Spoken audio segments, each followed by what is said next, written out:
Du donneur au receveur, le sang fait chaque jour un long chemin.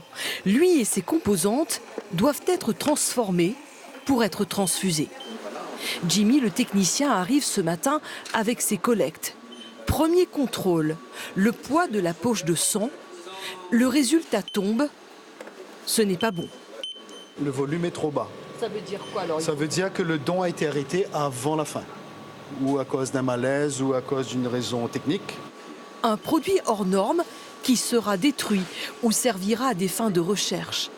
Jimmy est de nouveau devant une balance.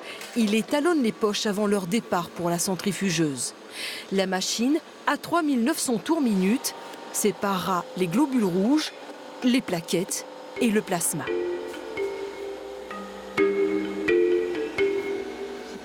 Les plots sont retirés avec précaution pour ne pas mélanger les trois composantes.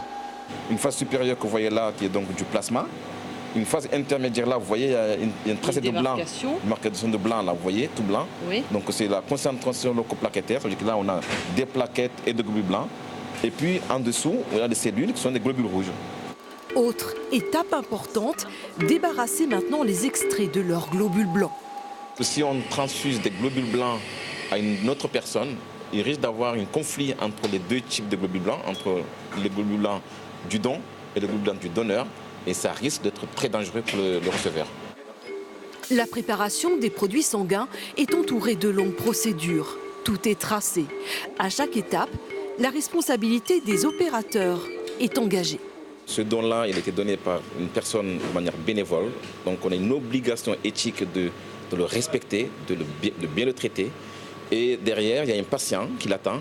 Donc une obligation aussi de faire en sorte à ce que ce produit arrive dans la veine du malade avec toute la sécurité et la qualité requise. La deuxième chose, c'est qu'on est le premier centre, là, cette fois-ci au monde, le premier centre de transfusion à avoir mis en place le dépistage de la dengue. Donc on est non seulement très bien doté à La Réunion, mais on est souvent les précurseurs.